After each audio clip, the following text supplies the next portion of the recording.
signe parut dans le ciel. Une femme enveloppée du soleil, la lune sous ses pieds, et une couronne de 12 étoiles sur sa tête.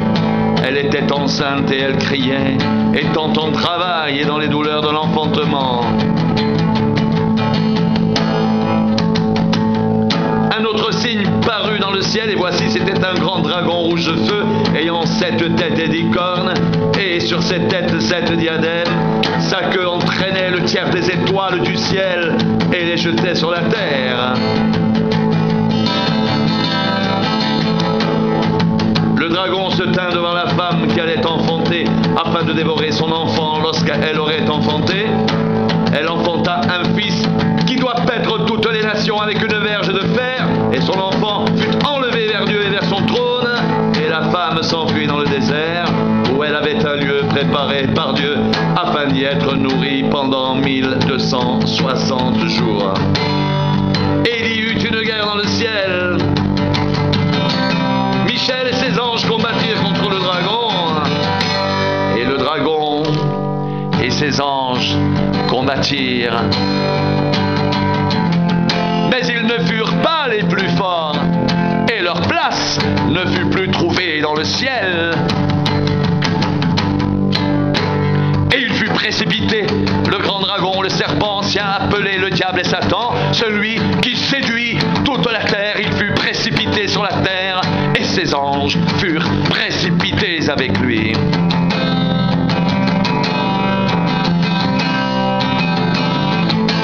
Et j'entendis dans le ciel une voix forte qui disait: Maintenant le salut est arrivé, ainsi que la puissance, le règne de notre Dieu et l'autorité de son Christ. Car il a été précipité l'accusateur de nos frères, celui qui les accusait devant notre Dieu jour et nuit.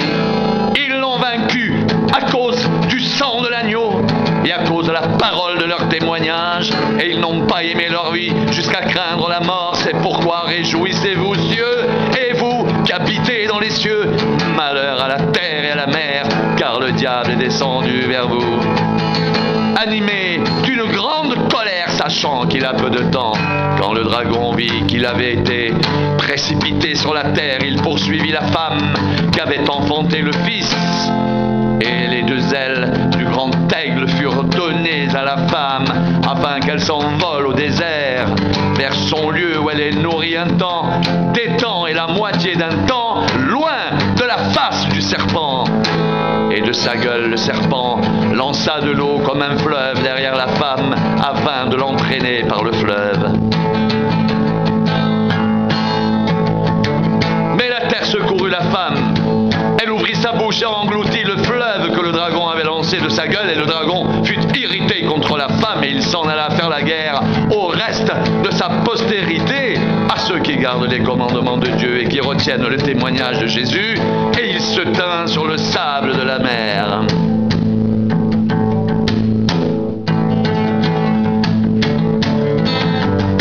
Puis je vis monter de la mer une bête qui avait 10 cornes et 7 têtes, et sur ses cornes 10 diadèmes, et sur ses têtes des noms de blasphème. La bête que je vis était semblable à un léopard. Ses pieds étaient comme ceux d'un ours, sa gueule comme une gueule de lion.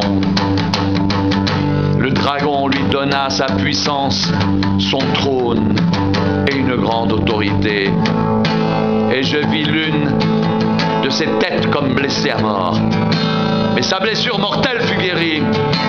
Remplie d'admiration, la terre entière suivit la bête, et ils adorèrent le dragon, parce qu'il avait donné l'autorité à la bête. Ils adorèrent la bête en disant: qui est semblable à la bête et qui peut combattre contre elle? Et il lui fut donné une bouche qui proférait des paroles arrogantes et des blasphèmes.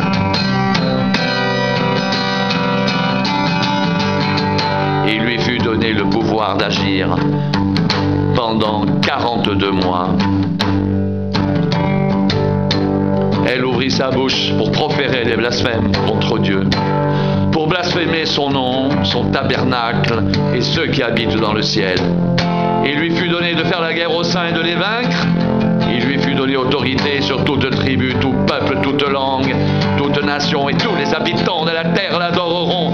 Ceux dont le nom n'a pas été écrit dans le livre de vie de l'agneau qui a été immolé dès la fondation du monde. Si quelqu'un a des oreilles, qu'il entende.